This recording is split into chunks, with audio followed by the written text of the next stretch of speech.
கிறிஸ்துவுக்குள் பிரியமான சகோதர சகோதரிகளை, இந்த நாள்ல டிவைன் வேர்ட் ஊடாய் உங்களை சந்திப்பதில் மிக்க மகிழ்ச்சி.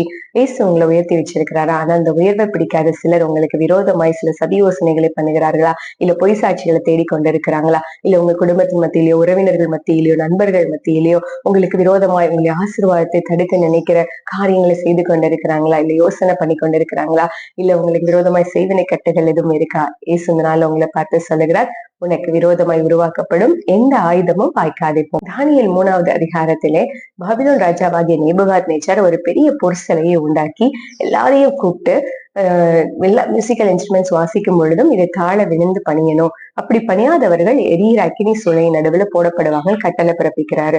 அதே போல எல்லா மியூசிக்கல் இன்ஸ்ட்ருமெண்ட்ஸ் வாசிக்கிறாங்க, எல்லாரும் தாழ விழுந்து பணியிறாங்க. அதுல ஒரு சிலர் போய் ராஜா கிட்ட ஒரு குற்றம் வைக்கிறாங்க. என்ன அப்படின்னா, ராஜாவே, நீர் பாபிலோன் மாகாணத்தின் காரியங்களை விசாரிக்கும்படி ஏற்படுத்தின ஷாத்ராக் மேஷாக் ஆபேத்நேகோ பணியல அப்படி சொல்றாங்க.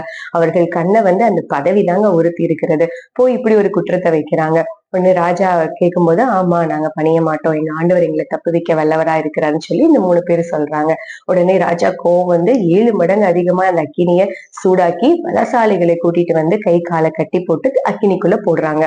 அக்கினிக்குள்ள 3 பேரா போட்டவங்க 4 பேரா உலாவுகிறத ராஜா பார்க்கிறாரு. 4வது ஆளின் சாயல் தேவபுத்திரனுடைய சாயலுக்கு ஒப்பா இருக்கிறதையும் ராஜா பார்க்கிறாரு.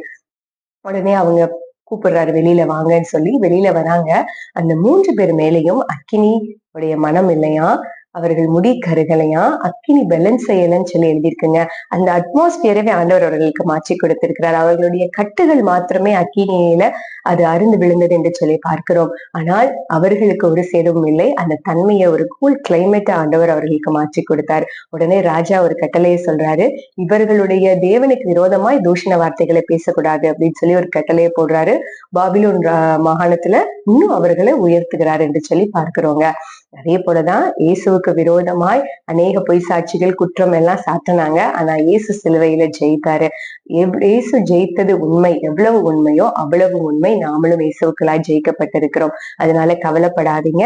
எந்த ஆயுதமா இருந்தாலும் உங்களுக்கு விரோதமா அது இருக்கு அப்படின்னு சொன்னா அது வாய்க்காது. இந்த நாள்ல உங்களுக்காக ஆண்டவர் சொல்லுகிறார், உங்களுக்கு விரோதமாய் உருவாக்கப்படும் எந்த ஆயுதமும் வாய்க்காதே போம். நீங்கள் ஜெயிக்க பிறந்தவர்கள். கர்த்தர் உங்களை ஆசீர்வதிப்பார். God bless you.